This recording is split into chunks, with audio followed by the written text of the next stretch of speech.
So guys, before I allow you watch the video that made this spotlight Abby call Peter Obi a bad man, let me just take you through some of the headlines making strong wave, on the social media platform. Just take a look at this. We need each other. President Tinubu begs multinational companies not to leave Nigeria. So guys, this is one of the trending topics, on the social media. This administration is begging multinational businesses not to leave Nigeria, and they are not even interested in creating conducive environment for these businesses to thrive. That is it. You can see them now begging them to stay back without them knowing that the judiciary is one of the things that businesses look at, the way your judiciary is functioning. So this person responded and said, to forge certificate is easy.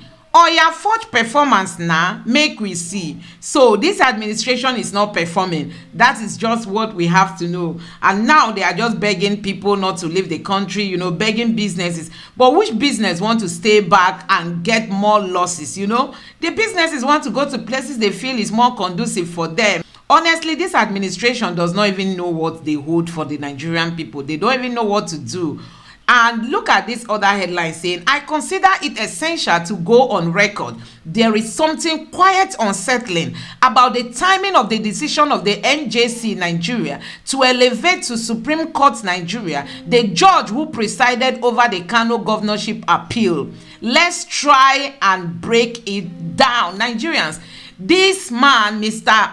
Chidi Odinkalu, we all know him, he's a professor. He's saying that the way and the time they elevated this man, this is the man that handled the case of Kano State governorship election, at the appeal court. He's the one that unseats the governor, and now he has been promoted. Now APC has got nothing to offer.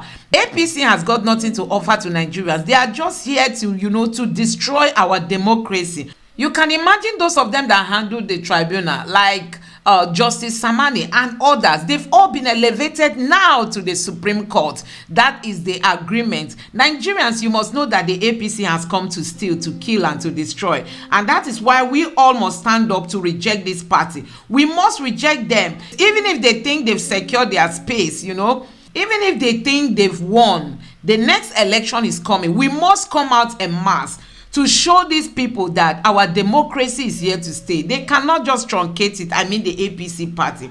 So look at this person is responding to Tinubu, telling him that stop excuses. You were part of the establishment, equally responsible for Buhari's failure. This man is knocking Tinubu, telling him that you are part of Buhari. So you coming out to tell us that you met a mess on ground, that you met a bankrupt Nigeria on ground, and all the excuses they've been busy giving and using Nigeria's people's money, taxpayers' money, to renovate residents and to buy different kinds of cars and all that. He's now telling him that you are part of the establishment that destroyed Nigeria. So giving excuses does not even make any sense to any patriotic Nigerian. And that is what we all must know. So look at this headline. This is coming from Mr. Ribadu, who is one of the security heads in Nigeria currently. He is saying that to Don Biri bombing has happened. Let's move on. Killed, they've died. Let's move on. That is the insensitivity of the kind of government we have in Nigeria, where the lives of the citizens do not matter to these people. Honestly,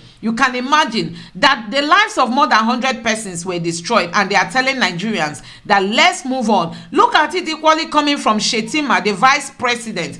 There is no gain in dwelling too much on Kaduna bomb attack. Let's move on. That's Shetima. Nigerians, can you see the kind of people you have in such a sensitive position, the presidency and the vice president? Look at the way they're handling issues that has to do with loss of lives in Nigeria. They are telling you to move on. This is the same man that came out to attack Peter Obi. That is because Peter Obi did not win. That is why Peter Obi is condemning the 15 billion that Wike wants to use in renovating his residence for him. You can imagine this man trying to, talk against Peter Obi. When it comes to character, Does the vice president match the person of Peter Obi in terms of character? He has no place, to come out to begin to condemn Peter Obi or to speak against Peter Obi, because Peter Obi has given him enough gap, as in there is no comparison.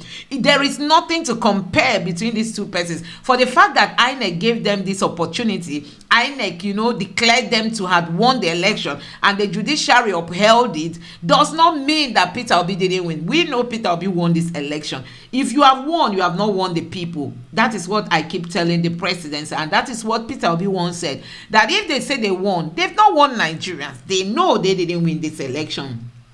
And you can see it. They are just struggling like this. Like this person tweeted and said, you easily forge your certificate or your forged performance.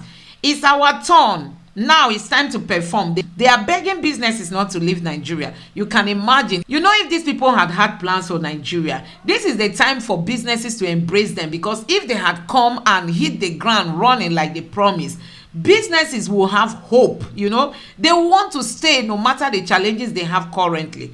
They will be hopeful that the future is better. But looking at Nigeria, the way things are going, President Tinubu has not even told Nigerians what he wants to do for them, because he didn't come for debate. Neither did he come for town hall meetings. And since they entered into this position, they've been busy traveling from one country to the other without telling Nigerians in clear terms what they want to do. Security-wise, people are dying. Look at the bombing that took place. Lives have been lost, and they are telling us, let's move on, because it is not any of their kids that was involved or any of their siblings that was involved. That is why we must move on. So this person tweeted and said, Peter Obi is such a bad man. Imagine supporting a new school of nursing at Nsukka with 150 million, donating 100 shops to empower men who are now worth over 50 million each. So guys, Peter Obi, we know that this man is somebody who means well for Nigeria, and he leads by example. This one is not follow my words and not my action. Peter Obi matches his words with action, and we are seeing it live. Even after the election, he has moved on, in impacting the lives of people. They keep inviting him, and each time they invite him, he will be willing to attend those invitations, and on getting there, he wants to donate whatever he has for them. So I tell you, these are the kind of people we want as leaders in this country. So this headline also said that the Zamfara state government has recovered 50 cars that were carted away by the former governor of the state. So guys, Nigeria is a place where they reward these our politicians. No matter the level of crime that they commit, they will be rewarded. This man left office, and we've been told that he left nothing on ground, as in they took away everything. Maybe they even took away the spoons and the knives that were used in the kitchen. Everything was taken away. But do you know that he is the Minister of Defense in Nigeria today? He is the Minister of Defense. So that is the level of rascality in this country. We've also seen the rate at which, banditry has invaded the state, the Zamfara state, under his leadership. And today he's being rewarded with such a sensitive position as the Minister of Defense. Honestly, Nigeria is a joke. Nigeria is a joke under APC. And we all know that the EFCC chairman criticized him and talked about him and corruption, and he was meant to be probed immediately he leaves office. But we know that the reverse is the case. The EFCC man was being detained. Now he has been sent home, maybe forcefully asked to quit that position. He has been sent home now, while those that duped Nigeria, ate our money as state leaders, and now they want promoted, in different positions as ministers. Honestly, Nigeria remains a joke. And we can't just stop calling out this government, calling them out for the way they are managing the affairs of this country. So I want to end this with this good news. This woman who was detained because she criticized, those that destroyed the life of Deborah, has been finally released. Thank God the state government listened to the criticism of Nigerians, because we know this topic has been trending on the social media, and some of the media houses like Arise TV covered it, and I believe that brought it to the attention, maybe to the attention of the governor, and finally this woman has regained her freedom. So this is the kind of Nigeria we have today, and that is why we are calling on all well-meaning Nigerians. If you're a patriotic citizen, you have to sit up and reject this current APC leadership. I mean, reject them in terms of let them not be your agenda in the forthcoming elections, because they don't mean well for the Nigerian people. Let me know what you think about all this in the comment section below. So in order not to make this video to be very long, I will be playing the video I promised you guys in the subsequent video I'll be uploading. Thank you for watching. God bless you. Please subscribe and turn on the notification bell. Thank you.